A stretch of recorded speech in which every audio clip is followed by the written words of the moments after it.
Thank you so much. Innovation actually requires strategic planning.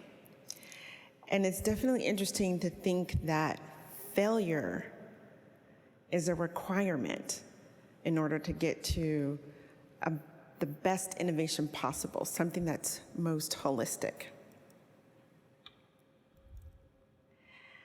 So in the next few minutes, when I think about failing by design, my first goal is just to say this. It's a winning strategy. You have to plan for it. And I will sort of walk you through what it means from a risk-taking perspective, fixed versus growth mindset, and who are you? How do you decide? How do you navigate this? And really, what do you want? Is it just deliverables? Is it learning? Is it both?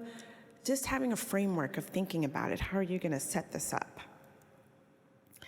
So risk-taking, again, I mean, this is really on both sides. You want innovation, you have this dream, you want to inspire other people to partner with you, and that's why I think the seed fund model, when you think about risk-taking, is really a perfect one, because it requires you to decide up front how much money you're willing to lose.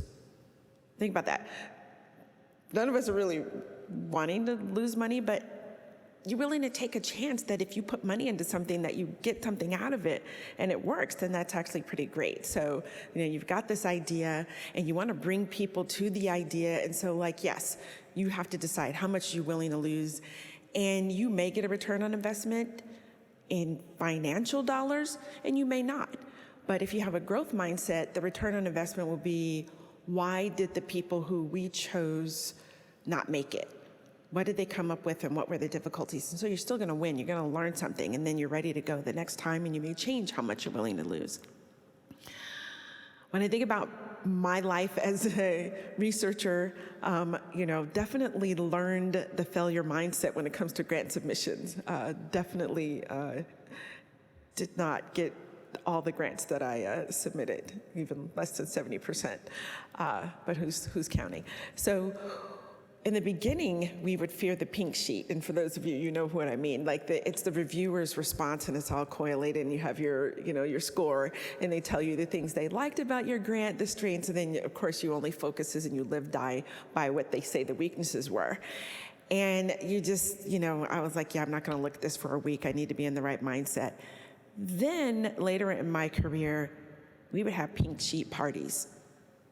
So our team would we would plan a potluck food, and we come together and we're like, okay, great, we're all gonna look at this positively, and we're gonna have an open mind regarding this. And I think just to counteract those two modes, in a fixed mindset, when you're looking at your grant, you're like, my grant was perfect, right? I mean, so if they have issues about it, it's because they're not smart enough and they don't understand.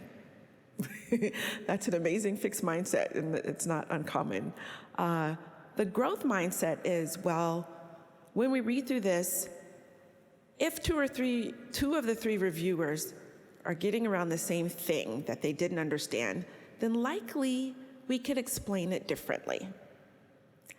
And if you have just that little twist in that thought, then it changes your whole perspective, and the food helps.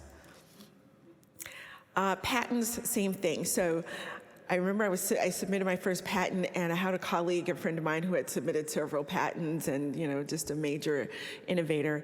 And he calls me up and he says, well, have you gotten your first rejection yet? And I'm thinking, why would you say that? That's so mean. And he's like, no, that's how it's done. I mean, that is the goal of the patent review office. When your office action, their goal is to prove that this was not something original, there's prior art, or that this is something that's easily discoverable, and it's not unique. And so I'm like, oh wow, so this was somebody who had already settled into the growth mindset and was looking to have this really cool conversation with me, and I'm totally offended, because he's like, have they rejected you? And I'm like, that's horrible, why would you say that? So same thing, having the growth mindset, when you're on the phone with the patent officer, you're not looking to explain to them why they're wrong about what they're saying. You're thinking, okay, how do I use another example to explain what this means, and then really think about that, how you can answer that. And I think, if you got a fixed mindset, you're not going to have a whole lot of patents. If you're able to really listen in that conversation and think about how to redirect or use a different example, that's when you're going to win. Startup companies, same things. You're pitching VCs, they're giving you feedback, they're asking lots of questions. And this one is a little more interesting because sometimes that actually lets you know whether you're actually pitching to the right VCs or you have the right stakeholders, because some of the questions they ask, then you're really like, oh, you're after this product, or you're thinking this. And then some of them, maybe you actually should be after that product, something bigger, something more holistic. So at the end of the day, the failure mindset really enables a growth mindset, and that then gives you a more holistic deliverable, whether it's a grant submission, a patent, or a startup company. The other thing you need to have is a go-to person. If you don't have a lab, and I have both my lab and a go-to person, this is one of my more recent go-to person. This is Bert Clement, ladies and gentlemen. Met him in an airport. We were going down one of the longest jetway bridges in the UK at Heathrow Airport, and we struck up a conversation. I kid you not. He put me on the hot seat, and he's like, well, what's your startup about? What are you doing, and where do you want to go? And I started up a little slow, but then the conversation went well, and he is now like an amazing friend, listens to us, gives us great feedback, and this is what you want in your go-to person. You want someone who lives a completely different life experience than you, someone who's objective and painfully honest, and someone who understands failing fast and early. And this sounded odd when I first heard this, but failing fast and failing early saves money. So this next example relates to DEI. Who are you? And I had an opportunity that was unthinkable, but it related to justice, equity, diversity, and inclusion. And literally, I was racially profiled in the ICU in the hospital that I work in. And when the questions were raised that I belong there, who are you and what are you doing in this room, this patient, I'm thinking, I'm wearing my uniform. And in that moment, I was in the right place and the right time to have that growth mindset. And so I was like, oh, wow, this is one of those moments. Like, this is the microaggression. So then we remember that training. And I'm like, okay, right, you're supposed to ask them to repeat themselves so that you make sure that you heard it. And then you have time to breathe and think, like, how are you going to respond instead of react? So I'm like, okay, great, this is that moment. And I can do this.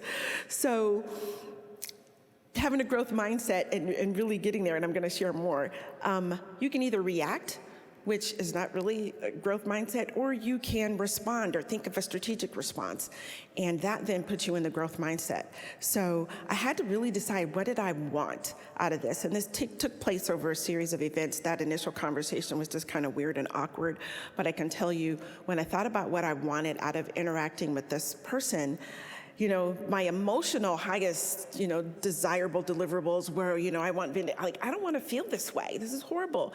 I don't want to feel like I don't belong at Stanford. Like, this is a horrible feeling, and I want someone to say that they understand it. I want all of these perfect things that when I start feeling this and getting angry, because it's going to happen again, that then I have an example that I can say to myself so that I can get over it. I don't want this to have time-free, space-free, rent-free time, space in my brain.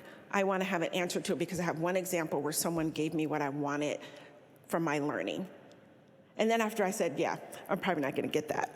So then I thought, well, it still would be a learning opportunity. That would be great. Like, this person lives in a world, and I always am glass half full type of person. So I'm like, this person lives in a world, and it's obviously a world that I don't understand, because if I did, I would know like how to think about this and feel differently. And this person probably has no idea the kind of world that I live in. And that was kind of helpful, but I'm like, that's still not, like, what do I really want? And then it hit me.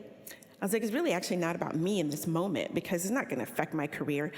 I want information and a learning scenario that I can share with the residents, because the residents of color at Stanford are experiencing this as well. So how do I work this? And in the moment, I was like, at a minimum, I just want to stand up for myself and see what that feels like and know that at least I tried, and then I could share that with the residents and see what happens. And I'm here to tell you, I got an amazing outcome. Unexpected, highly uncommon. Literally over the period of 2 weeks after that event, the person who racially profiled me, we had a series of conversations. We reenacted the event and then are now using it for DEI training. I'm going to share little bits of it. I know my time is over, almost. There's no sound. They promised me there'd be sound. Anyway, this is she and I reenacting the event. That moment where I said, oh, well, I'm sorry, I didn't hear what you said. And I turned around so she could see my Stanford badge, and this is literally her. This is really too bad, there's no sound. In this video, she basically says that I will partner with you in this. This is not about me. When you told me that you've had, bad interactions your whole career regarding race, and that I was a cherry on top that day, I'm just thinking, I've never had a day like that in my life. And that was just such an epiphany both for her and for me. The other real epiphany was that she is an amazing person. And I think in our minds, we kind of think about, those who do the microaggressions, they're bad people, they're the little curmudgeons under the table that come out and snap at people. No, it's those who have just an unconscious bias. For her, it was amazing to see her go through the process of realizing that she was capable of doing this. And for her friends who adored her.